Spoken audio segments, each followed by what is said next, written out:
Buenos días. Vamos a abrir la Biblia ahí en el Evangelio de Mateo, capítulo 16. Seguimos con la misma temática de lo que hemos venido viendo los últimos domingos en la mañana, acerca de la vista, acerca de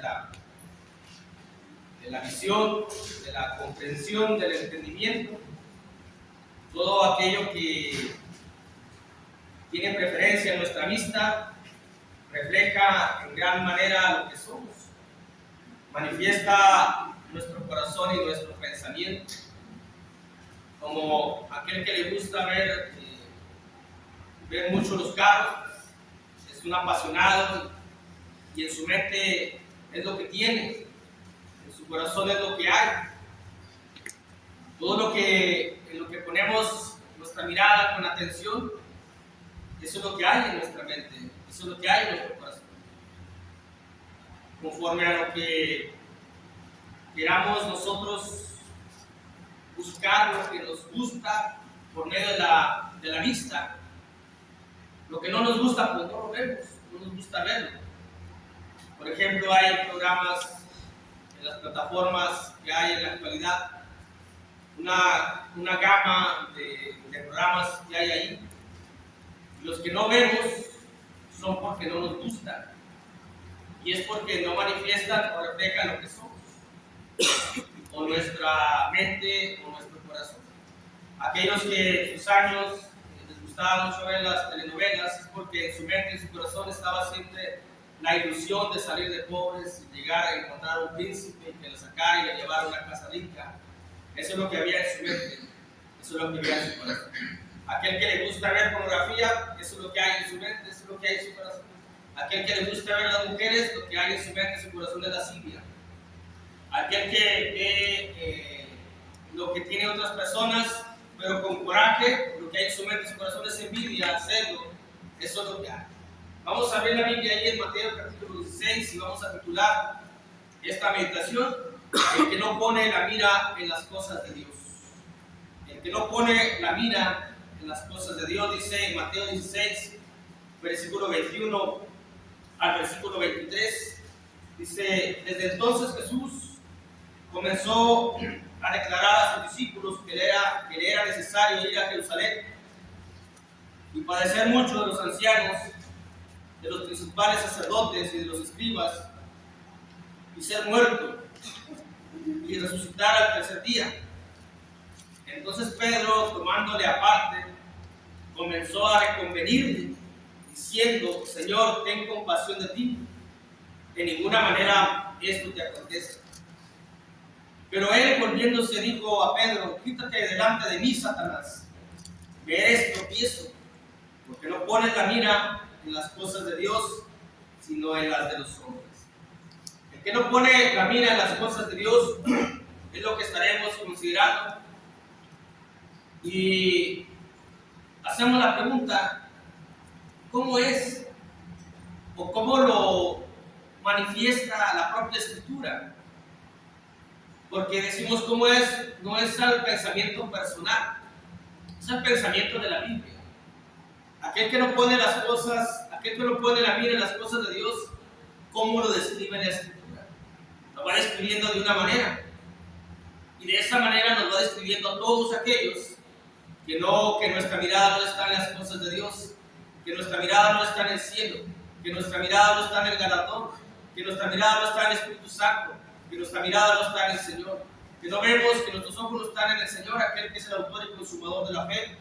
Y nos va a mencionar en estos versículos cómo es nuestra personalidad, o cómo es lo que realmente hay en nuestra mente y en nuestro corazón, a pesar de que digamos que seguimos a Cristo, a pesar de que digamos que seguimos al Señor, a pesar de que digamos que nuestro pensamos siempre en el cielo, en la eternidad, en Dios. Pero si no ponemos la mira en las cosas de Dios, la Biblia nos manifiesta o nos refleja de una manera. ¿Cómo es? Primeramente, es un ignorante de las cosas espirituales. Aquel que no pone su mirada a las cosas de Dios ignora, por lógica, por entendimiento, por inferencia. Si yo nunca pongo mi mirada en un motor, ignoro lo que es un motor de un vehículo. ignoro cuáles son sus componentes porque nunca lo veo. Es decir, poner la mirada, poner atención, fijarse en lo que hay ahí. Entonces voy a ser un ignorante de esas cosas. Así como el que no pone la mirada o la mira, su pensamiento, su mente, su punto de vista en las cosas de Dios, ignora las cosas espirituales. A muchos les duele mucho esta palabra, ignorante, pero es una palabra muy ordinaria. Por ejemplo, aquí hay hermanos que saben hacer trabajo de herrería. Yo no sé, soy un ignorante de ello. ¿Por qué me voy a sentir mal? ¿No? Simplemente no lo sé de eso. Cuando a alguien le duele esta palabra es porque hay orgullo en su mente, es porque hay presunción en él. Pero muchos ignoramos muchas cosas, muchos somos ignorantes de muchas cosas. Y aún así vivimos y aún así seguimos. Que esa palabra ignorante no nos duele, al contrario, nos aliente para querer conocer más de Dios, para querer conocer más de la Escritura.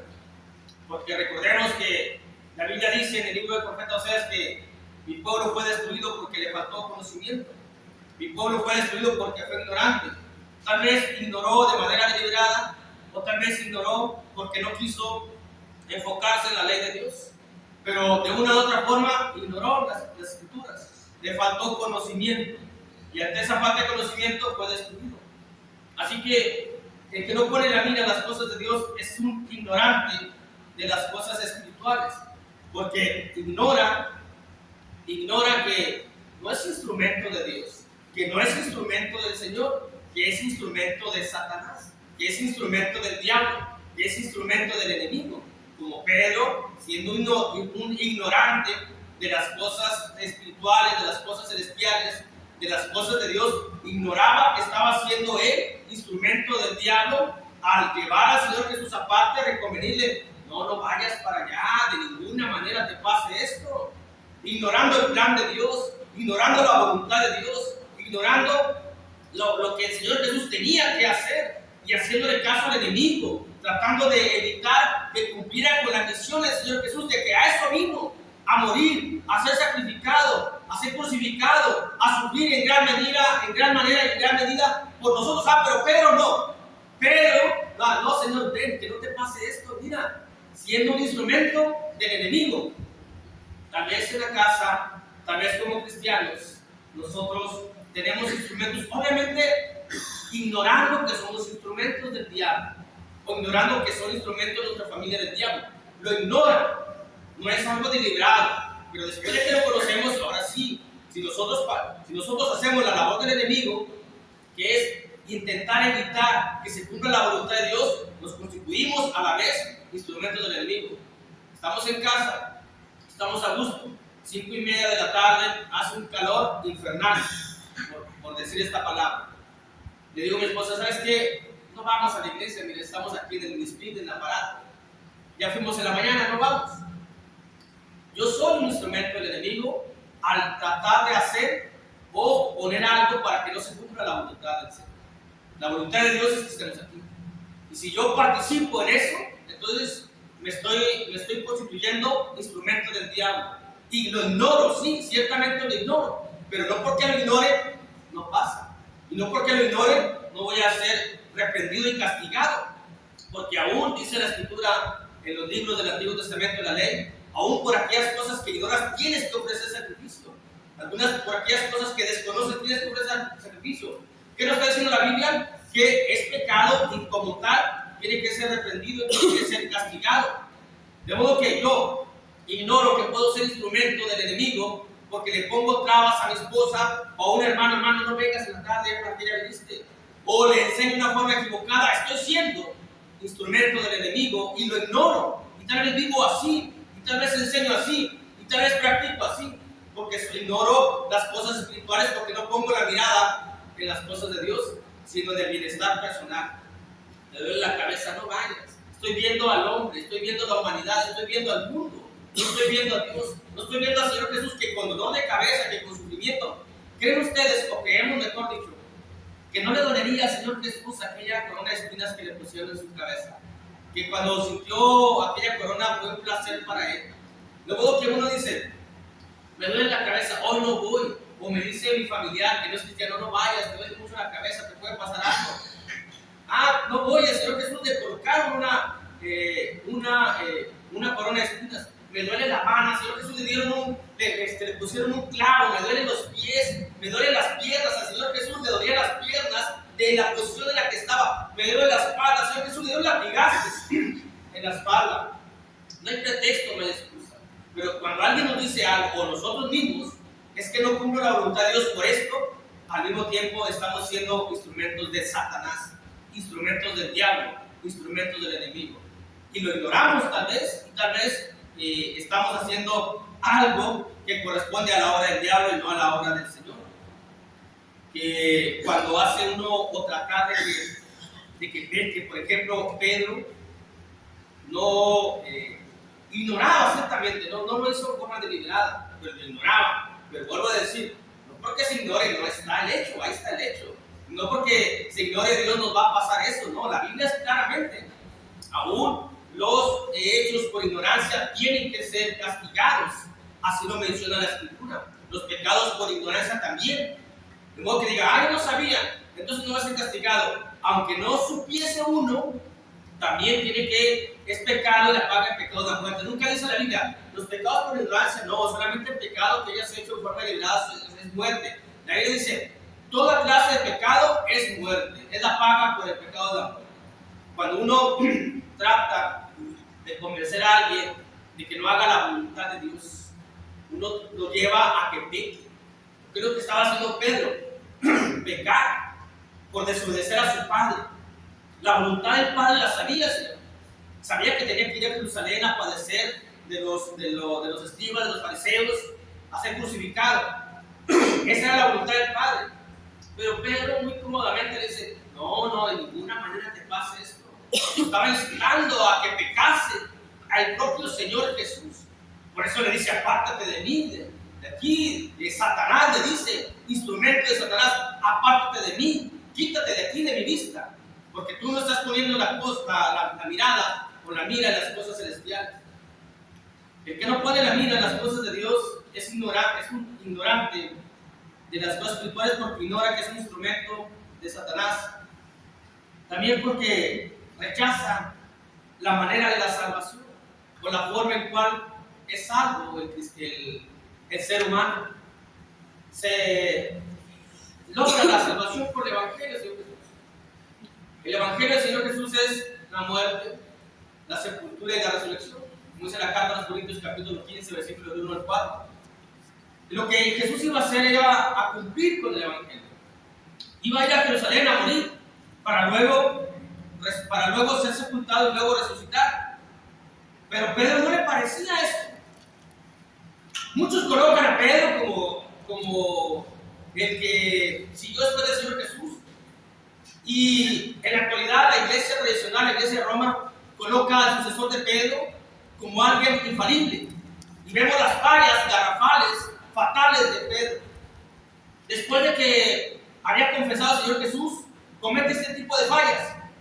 Que nos enseña que nosotros, después de confesar a Jesús, podremos tener este tipo de errores como cristianos. De que no nos guste la forma en cual que nos dicen salvos.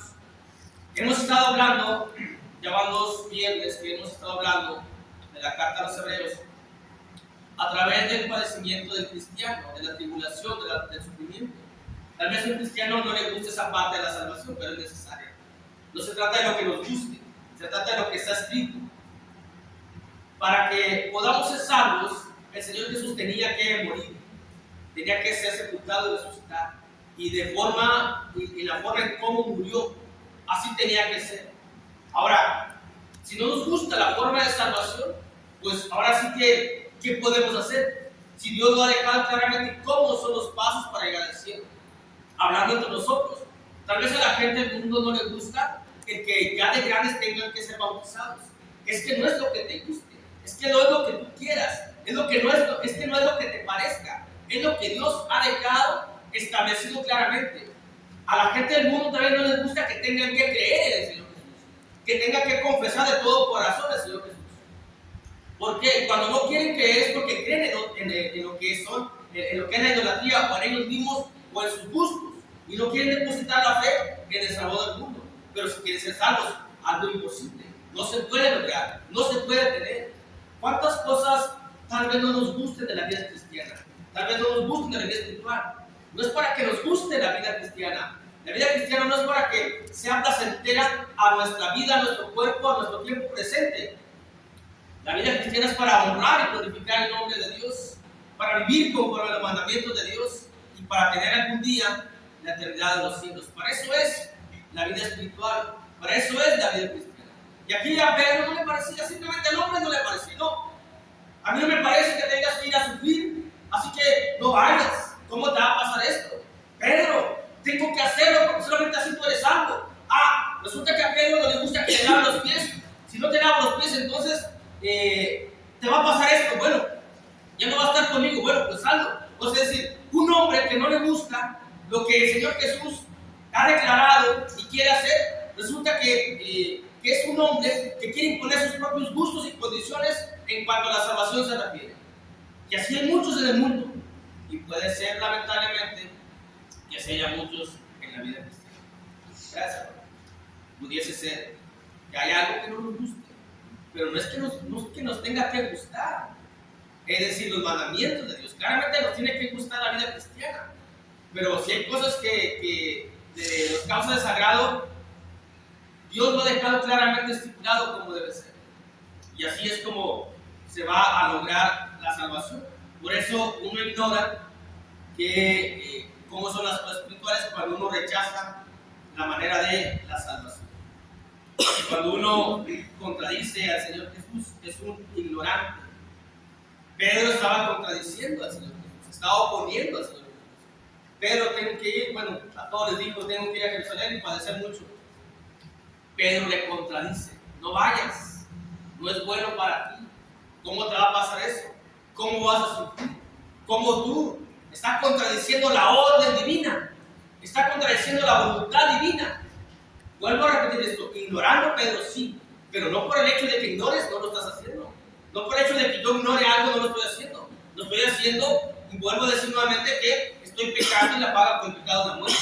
Y no puedo yo objetar y razonar y pretextar al Señor Jesús que va a juzgar, decir, no sabía lo que estaba haciendo. O sea, que no lo supieses, no lo sabes por qué, porque no pones la mirada o la mira en las cosas espirituales. Cuando uno ignora es porque uno voltea hacia otro lado. Cuando uno ignora es porque uno no pone atención. Sermón tras sermón, mensaje tras mensaje, estudio tras estudio. Y a la media hora que salimos de aquí se nos ha olvidado. ¿Por qué? Porque no ponemos la mirada en las cosas de Dios. No ponemos la atención en las cosas de Dios. Y nuestra mente está pensando, ¿a qué hora se acaba? Estoy viendo el reloj, me tengo que ir porque el pollo se va a acabar. Estamos pensando en otras cosas. No ponemos la mirada en las cosas espirituales, de modo que eso nos hace que ignoremos las cosas de la Biblia. Porque aquí se dice la verdad de la palabra de Dios, pero por un descuido de uno, pero por un pensamiento de uno, que no está uno aquí concentrado, ya ignoró lo que se dice en la Biblia, ya ignoramos lo que dice la Escritura y la palabra de Dios. Y Él nos constituye a nosotros ignorantes de las cosas espirituales. ¿Por qué? Porque no ponemos la mirada en las cosas de Dios. Tal vez nuestra mente esté en otro lado, tal vez nuestro pensamiento y nuestro corazón esté en otro lado, y no en este lugar, no en la palabra de Dios que nos está diciendo, que nos está instruyendo, que nos está edificando, que nos está hablando, que nos está exhortando a que no pongamos la mirada en las cosas del mundo para no ser un ignorante de las cosas espirituales. Y luego es un ignorante de las cosas espirituales porque contradice al Señor y también porque se pone por encima del Señor. Es decir, Pedro le aconseja al Señor Jesús que no vaya a Jerusalén, poniéndose por encima de Él, mandándole, ordenándole, diciéndole lo que tenga que hacer. Y puede ser que a veces nosotros, como cristianos, seamos así. Puede ser que a veces contradecimos al Señor Jesús, la palabra de Dios, la voluntad de Dios. Cuando no obedecemos la voluntad de Dios, lo contradecimos y decimos, yo hago lo que quiero, cumplo como quiero, obedezco como yo quiera. Estoy contradiciendo la voluntad de Dios. Y más cuando me pongo por encima de la propia escritura. Aquí Dios dice una cosa, no, pero realmente significa esto, realmente es esto, poniéndome por encima de la propia palabra bendita de Dios, como si yo lo hubiese escrito, o como si yo tuviese más sabiduría que Dios. Pedro se pone como si él tuviese más inteligencia, más sensatez, más cordura, más sabiduría que el Señor Jesús. Como diciéndole, mira, ven, estás muy joven, tú no sabes de la vida. ¿Qué va a hacer en Jerusalén? No vayas. Yo soy más sabio que tú. ¿Cómo te va a pasar eso? Pedro, más sabio que el Señor, nosotros más sabios que el Señor, es imposible. Eso es porque ignoramos las cosas espirituales. ¿Por qué las ignoramos? Porque no ponemos nuestra mirada o nuestra mira en las cosas espirituales, nuestra atención, estemos consagrados en las cosas espirituales, y eso causa ignorancia en lo mismo de Dios. Por ello, ¿cómo es el que ignora? ¿Cómo es el que no pone la mira en las cosas espirituales? Primeramente es un ignorante de las cosas divinas. También es uno que es piedra de tropiezo. Dice el versículo 23 de Mateo 16, dice, pero él, volviéndose, dijo a Pedro, quítate delante de mí, Satanás, con signos de admiración, de exclamación, como de admiración. Pero, ¿por qué me dices esto? O sea, algo como que no se entiende, como de exclamación. ¿Por qué me estás diciendo esto? Quítate delante de mí, porque lo que tú me estás diciendo no corresponde a la voluntad de mi Padre que está en los cielos. Y a la vez, dice, me eres tropiezo. Aquel cristiano o aquel del mundo que no pone la mira en las cosas de Dios es uno que es piedra de tropiezo. Ve sus propios intereses, ve nada más lo que hay a su alrededor, pero no piensa, es más egoísta o piensa más en él. Pedro pensaba más en el Señor, que no le fuese a pasar aquel sufrimiento del cual estaba escrito desde antes de la fundación del mundo. Y estaba siendo una piedra de tropiezo para el propio Señor Jesucristo, uno de sus propios discípulos más amados. De modo que si uno de nosotros decimos, amo tanto a Jesús, amo tanto a Dios, amo tanto al camino, no estamos exentos de ser piedra de tropiezo. Cuando dejamos de poner nuestra mira en las cosas divinas, en las cosas celestiales, en las cosas espirituales. Aunque yo diga, estoy muy entregado, porque Pedro era de aquel círculo más apegados al Señor Jesús, cuando fue la transfiguración, cuando fueron otros eventos, como cuando estaban en el huerto de Getsemaní, se apartaba siempre el Señor Jesús con Pedro, Juan y con Santiago, su hermano, o Jacobo. Era del, digamos, más íntimo al Señor Jesús. Y aún así, era una posibilidad de una piedra de tropiezo para el Señor Jesús. Me eres piedra de tropiezo. De modo que yo no puedo sentir confiado cuando yo digo, amo mucho al Señor, me entrego mucho al Señor, porque aún así, con esa entrega y con ese amor, puedo ser piedra de tropiezo para Él. No diga yo no. Como dice un dicho coloquial en nuestro muy florido lenguaje mexicano, nunca digas de esta agua no hay de beber, porque tal vez no va a ser una piedra de tropiezo, va a ser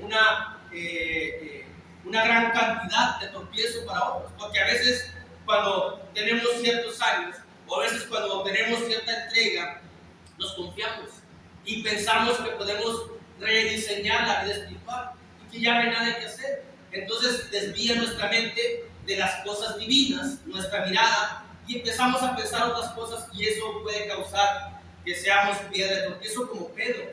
¿Quién iba a pensar que Pedro es una piedra de tropiezo para el Señor Jesús? Aquellos que la iglesia romana lo tienen en una categoría muy grande, y es una piedra de tropiezo porque es falible. No es infalible, el único que es infalible es el Señor Jesús, es Dios nada más. Y todos aquellos que no pongamos la mira en las cosas de Dios, podemos ser uno que es piedra de tropiezo. Dice la carta del apóstol Pablo, hermanos, a los romanos, en el capítulo 14, ¿cuál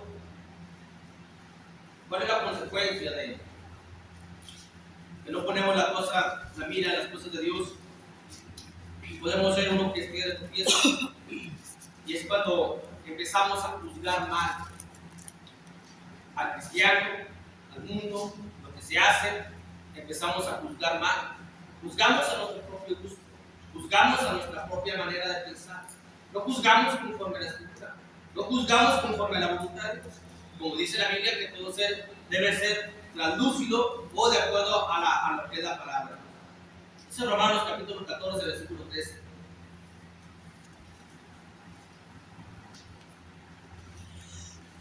Dice, así que ya no nos juzguemos mal los unos a los otros, sino más bien decidir no poner tropieza u ocasión de caer al hermano.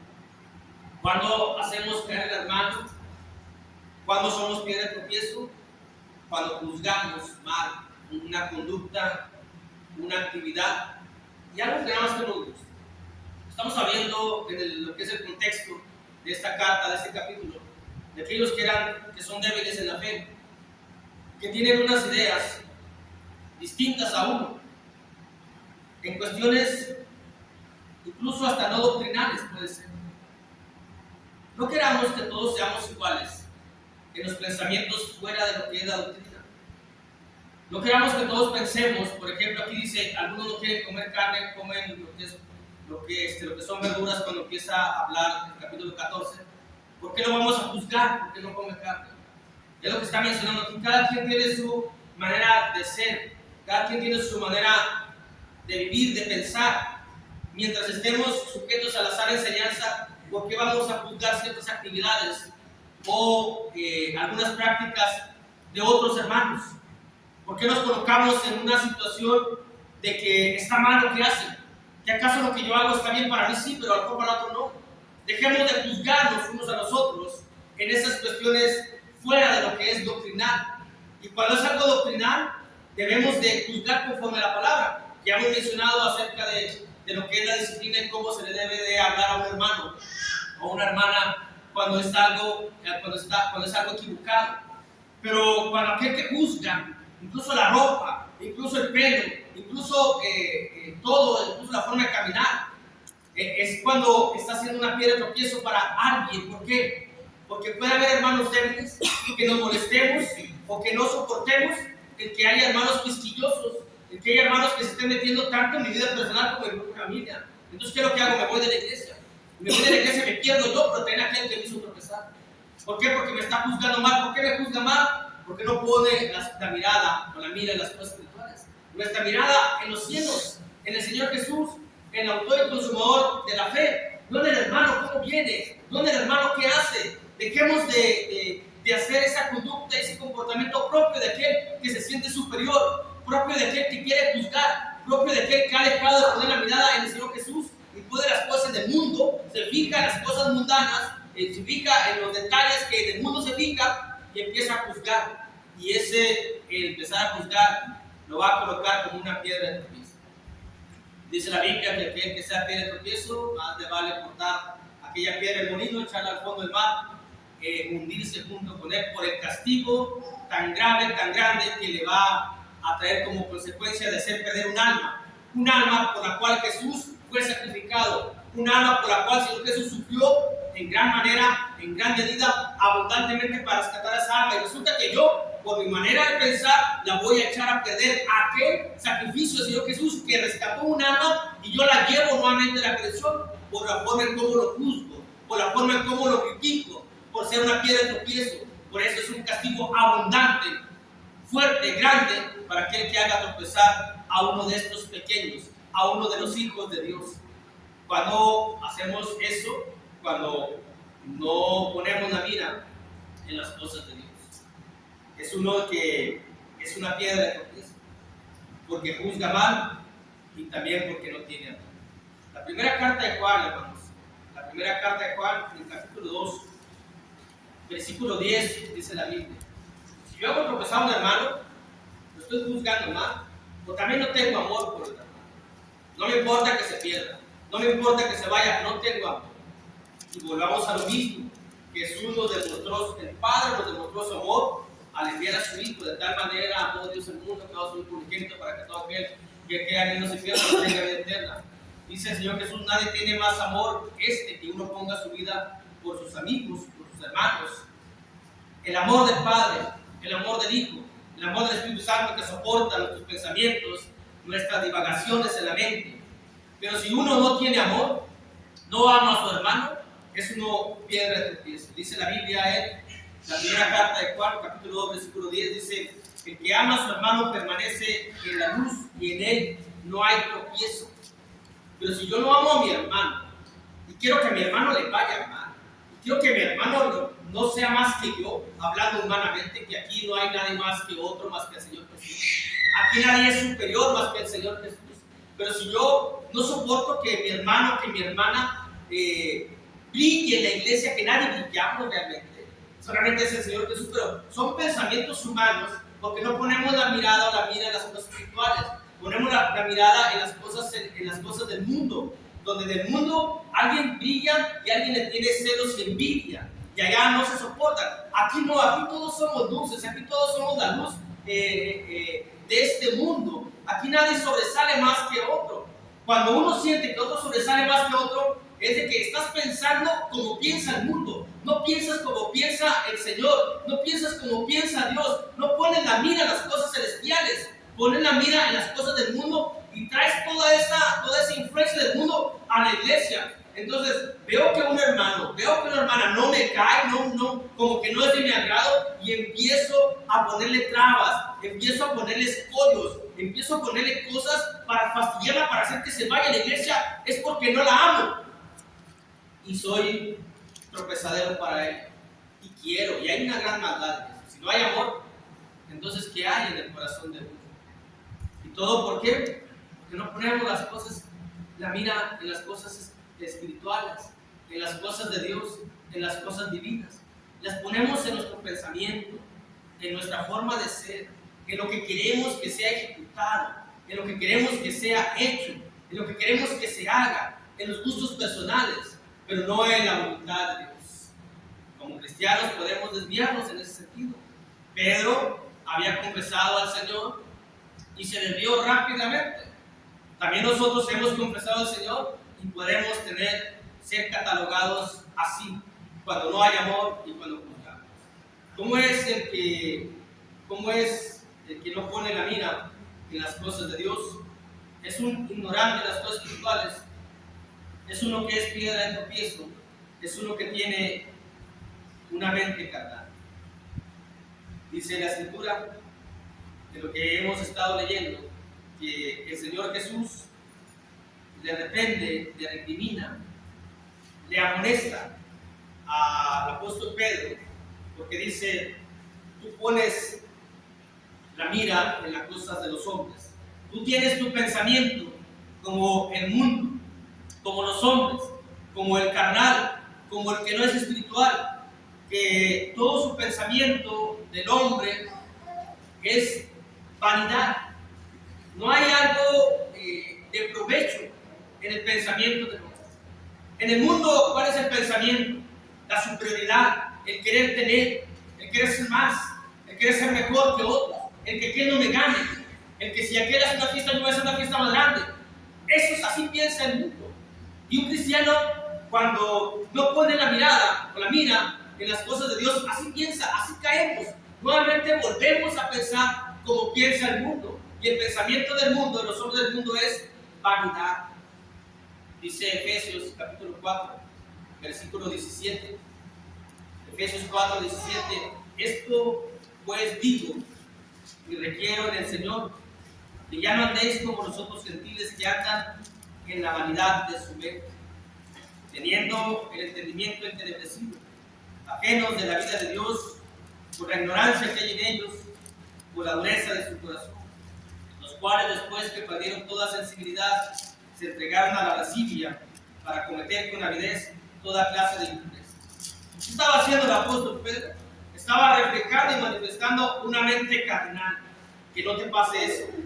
Humanamente es un concepto adecuado para una mente que piensa en la carne, que piensa en el ser humano. Que no te pase eso. Espiritualmente tenía que pasar el Señor por ello. ¿Por qué? Porque Pedro tenía su mente llena de vanidad, es decir, vacía, hueca, que es la vanidad, algo vano, algo sin fruto. Así tenía su pensamiento. ¿Por qué? Porque dejó de tener su mirada como había recibido la revelación de Dios. Cuando confiesa al Señor Jesucristo, estaba lleno del Espíritu Santo, pero luego, por su pensamiento y por su conducta, se vació de las cosas espirituales y se llenó de las cosas mundanas, teniendo una mente carnal, es decir, una mente vacía, una mente hueca, una mente sin algún tipo de fruto, teniendo un pensamiento meramente 100% carnal y mundano, diciéndole que no te pase esto. Esa es la vanidad de la mente. Cuando somos enemigos, que dice Colosenses capítulo 1, versículo 21, que somos enemigos. Antes éramos enemigos en nuestra mente. ¿Por qué? Porque pensábamos distinto. Dice Colosenses capítulo 1, versículo 21, que dice la Escritura: y ustedes también, que eran en otro tiempo extraños y enemigos en vuestra mente, haciendo malas obras, ahora os ha reconciliado. Éramos enemigos en nuestra propia mente. Es lo que está haciendo Pedro. Eres un enemigo de tu mente, porque estás viendo al Salvador, porque estás viendo al ungido, porque estás viendo al Señor Jesús, estás viendo a Dios, y tú estás viendo a Dios y con tu mente carnal, enemigo en tu propia mente, una mente mundana, una mente carnal, una mente del mundo, porque pones tu mirada en las cosas del mundo y no en las cosas espirituales, y no en las cosas celestiales. Por ello, hermanos, ¿cómo es el que pone la mira en las cosas de Dios? Es un ignorante de las cosas espirituales, es uno que es piedra de tropiezo, es uno que tiene una mente carnal. Y nos van a quedar dos asuntos, nos vamos a dejar pendientes para en otra ocasión. Tal vez hagamos una segunda parte de este tema, o las dos cosas que nos faltan nos podremos meter en otro tema. Pero hoy Dios nos invita, la palabra de Dios nos invita a que pongamos la mirada en las cosas celestiales, en las cosas divinas, para que no ignoremos las cosas espirituales, para que no seamos piedra de tropiezo y para que tengamos la mente de Cristo, la mente espiritual, como dice la carta a los Corintios. Porque una mente mundana nos va a llevar al pecado, una mente mundana nos va a llevar nuevamente a la vana manera de vivir, a la cual ya fuimos rescatados. Dios quiere que estemos en el cielo, Dios quiere que estemos en la eternidad, por ello nos ha dejado su palabra, y por eso nos exhorta sermón tras sermón, mensaje tras mensaje, a una obediencia puntual y correcta de su palabra. Y hoy nos ha mencionado que para que estemos más compaginados, más impregnados, más llenos de las cosas espirituales, tenemos que poner nuestra mirada en las cosas de Dios, en los negocios de Dios, en la voluntad de Dios, en la palabra de Dios, y no en la del mundo, para no perdernos, para no extraviarnos, para no vivir equivocadamente en nuestra vida cristiana pensando que vamos al cielo cuando realmente vamos a otro. Y esa es la invitación que nos hace Dios en esta manera. Dios los bendiga. Amén.